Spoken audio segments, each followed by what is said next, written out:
Good morning. Welcome again to Morning Devotions. Thank you again so much for our time together. And this is our prayer and fasting weekend coming up starting tomorrow.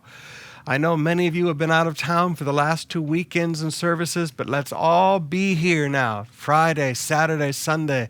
Let's make special efforts to be in all the services as we begin to seek God and pray together. 3 days of fasting and prayer.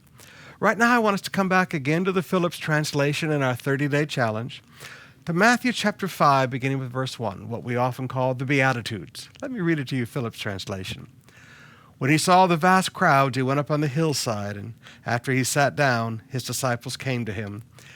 Every year when we go to Jerusalem, I like to sit on the side of a hill over the Sea of Galilee, there at the Mount of Beatitudes, and think about what it was like for Jesus and the disciples. Then he began teaching them by saying to them, "How happy are the humble-minded, for the kingdom of heaven is theirs. How happy are those who know what sorrow means, for they will be given courage and comfort. Happy are those who claim nothing, for the whole earth will belong to them. Happy are those who are hungry and thirsty for goodness, for they will be satisfied. Happy are the merciful, for they will have mercy shown to them. Happy are the utterly sincere, for they will see God. Happy are those who make peace, for they will be known as the sons of God. Happy are those who have suffered persecution for the cause of goodness, for the kingdom of heaven is theirs.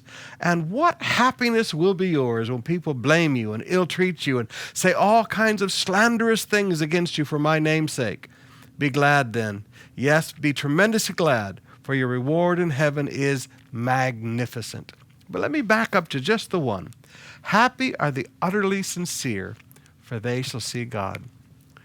How often does the Apostle Paul teach about a sincere faith? How often does Paul teach young pastors about being sincere in their ministry? Sincerity is one of the greatest truths. Too often today, it seems that the platform in God's house is a stage, and actors dress up in costumes that are carefully crafted by image consultants, and they read sermons or present sermons that have been written by image consultants, and everything is a show. If you're a young pastor today, let me please encourage you. If you're a young leader in the kingdom today, let me encourage you. You don't have to go that way. The way that will bring the permanent growth that God wants to bring to your church is sincerity. The way that will bring you into experiences with God is not by putting on the show. It's by a sincere heart.